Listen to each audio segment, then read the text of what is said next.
एक समय की बात है। एक छोटे से गांव में एक बड़ा ही अमीर मगर लालची व्यक्ति रहता था। नाम था सेठ चंदू। पूरे गांव में वही सबसे अमीर था, लेकिन उतना ही कंजूस और स्वार्थी भी। एक दिन सेठ अपने आप से ही बोलने लगा। ये सब मेरी वजह से जी रहे हैं। अगर मैं चाहूं तो पूरा गांव एक दिन में बंद हो जाए। पैसा कमाना कला है और मैं कलाकार हूं। सेठ जी गांव वालों से हर चीज का पैसा वसूलते, पानी भरने का, खेत जोतने का, यहाँ तक कि गांव के मंदिर की घंटी बजाने का भी। सेठ जी, खेत में पानी नहीं पहुंच रहा। 2 दिन के लिए तालाब का गेट खोल दीजिए। तालाब मेरा है। पानी चाहिए तो रेट लगेगा, एक दिन का 100 रुपए। इतना पैसा कहां से लाएंगे? तो सूखा खेत भी देख लिया करो। ये व्यापार है, धर्मशाला नहीं। सेठ ने अपनी कोठी के बाहर एक बोर्ड भी लगवा रखा था, बिना पैसे के यहाँ पत्ता भी नहीं हिलता। पर गांव में एक नौजवान था, मुन्ना भैया। पढ़ा लिखा, नेकदिल और मजाकिया। लोग कहते थे सेठ पैसे से बड़ा है तो मुन्ना दिल से। मुन्ना ने कहा, सेठ तो बस अपने फायदे की सोचता है, लेकिन हम सब मिल जाए तो सेठ का लालच धरा का धरा रह जाएगा। एक दिन गांव में संकट आया। बारिश नहीं हुई, कुएं सूख गए, लोग पानी के लिए तरसने लगे। लोग सेठ के पास मदद की आस में गए। सेठ जी, इस बार पानी का संकट बहुत बड़ा है, तालाब का पानी बांट दीजिए। बिल्कुल नहीं। मैं पानी फ्री में बांटने के लिए पैदा नहीं हुआ। ये व्यापार है। सेठ जी, ये मानवता है, गांव है, मिलकर रहना पड़ता है। तुम्हारा आदर्शवाद तुम्हें भूखा मरवा देगा मुन्ना। व्यापार में भावनाओं की जगह नहीं होती।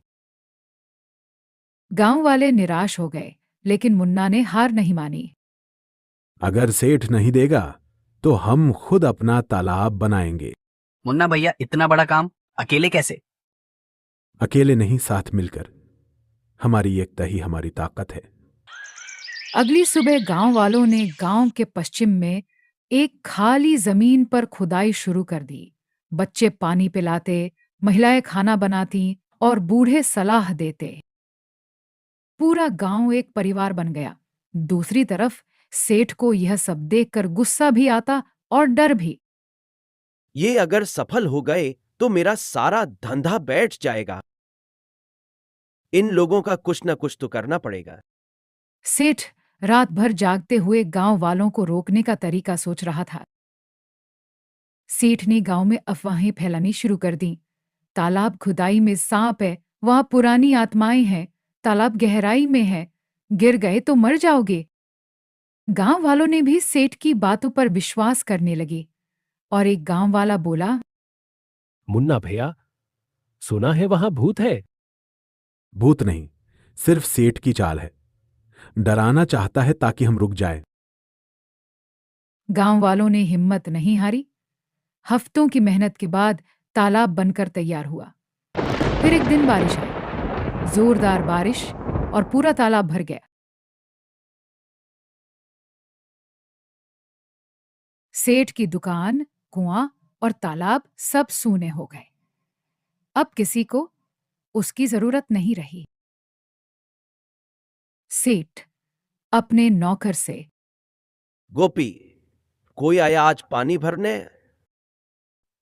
नहीं मालिक, सब अपने तालाब से ले रहे। सेठ बेचैन हो गया। रात को नींद नहीं आती थी। दिन में कोई उसकी बात नहीं करता। सेठ आईने में देखकर, क्या मैं गलत था?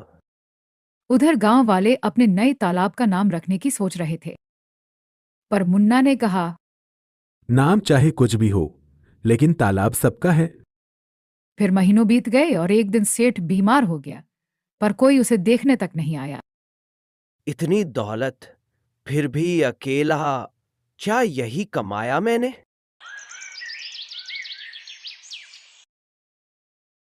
मुन्ना को जब पता चला तो वह सब गांव वालों को लेकर सेठ के पास पहुंचा। सेठ जी, कैसे हैं आप? मैंने बहुत गलतियां की मुन्ना। मुझे माफ कर दो। फिर मुन्ना ने कहा, माफी तो परायों से मांगते हैं, हम गांव वाले तो एक परिवार जैसे हैं ना। फिर सारे गांव वाले भी सेठ को अच्छी नजर से देखने लगे। सेठ ने अपनी जमीन का बड़ा हिस्सा स्कूल और अस्पताल के लिए दान कर दिया। सेठ ने कहा, अब मैं सेवा करते हुए मिलकर बैठना चाहता हूं। गांव बदल गया।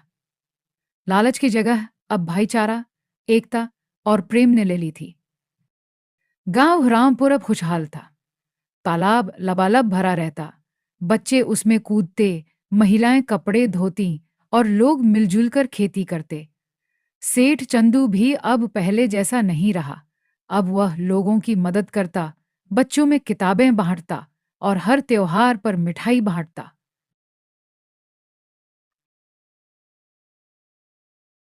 पर प्रकृति का खेल कभी स्थिर नहीं रहता।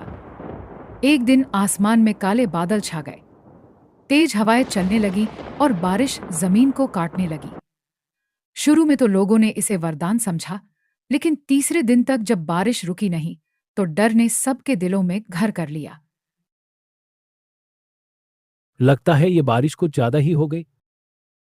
तालाब से पानी अब बाहर बहने लगा है और अम्मा खेत में नाव तैर रही है।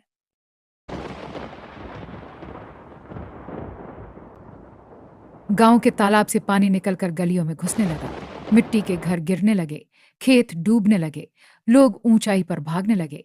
गांव एक बार फिर संकट में था, इस बार सूखे का नहीं बल्कि बाढ़ का। हे भगवान, सब कुछ बह जाएगा।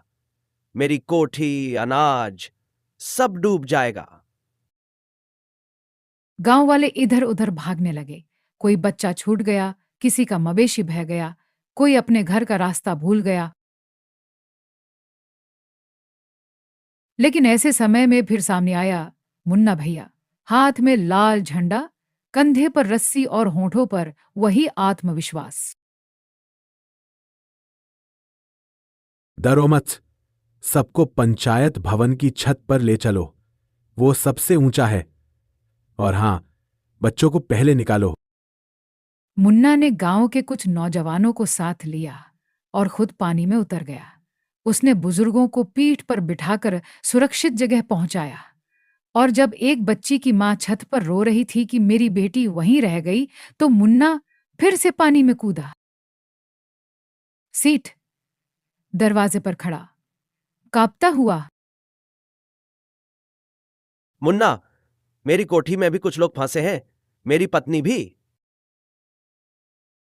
मुन्ना ने बिना कुछ कहे सेठ के घर की ओर तैरना शुरू किया। खिड़की तोड़ी, लोगों को निकाला। सेठ की पत्नी को अपनी पीठ पर लेकर वापस पंचायत भवन आया। 2 दिन तक पानी में डूबे रहने के बाद तीसरे दिन मौसम साफ हुआ। बाढ़ का पानी उतरने लगा, लेकिन साथ ही गांव के कई हिस्से उजड़ चुके थे। तालाब भी भरकर टूट चुका था। मैंने जितना बनाया था सब चला गया, लेकिन अब समझ आया, जो दिलों में बनाओ वो कभी नहीं बहता।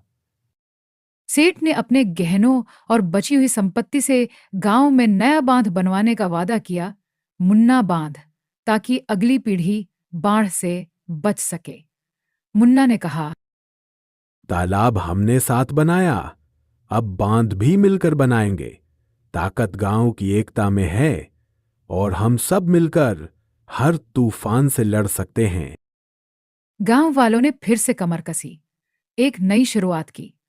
बाढ़ तो आई, मगर उन्हें तोड़ नहीं सकी, क्योंकि इस बार साथ में था भाईचारा, एकता और एक बदला हुआ सेठ। और इस तरह रामपुर की कहानी बनी मिसाल, जहां पहले लालच था, अब सेवा है। जहां पहले पानी बिकता था, अब बहता है। जहां पहले डर था, अब एक मुस्कान है, मुन्ना की मुस्कान। अगर आपको ये वीडियो पसंद आई हो तो एक लाइक जरूर करें, लेकिन जाने से पहले हम एक प्यारे से कमेंट के लिए दिल से धन्यवाद देना चाहते हैं। लिटिल हैप्पीनेस, आपका कमेंट हमारे दिल को छू गया। ऐसे ही अपना प्यार बनाए रखिए, क्योंकि आपकी एक छोटी सी बात हमें और भी बेहतर कंटेंट बनाने के लिए प्रेरित करती है। और दोस्तों, अगर आपको हमारे वीडियो पसंद आते हैं तो कमेंट बॉक्स में अपनी बात जरूर लिखिए। क्या पता अगली बार आपकी बात को हम वीडियो में शामिल करें। सो मिलते हैं अगली वीडियो में एक नए ट्विस्ट के साथ। तब तक के लिए लाइक, शेयर एंड कमेंट करना ना भूलें। और हाँ, सब्सक्राइब भी जरूर कर लीजिए, नहीं तो कुर्सी हाथ से निकल जाएगी।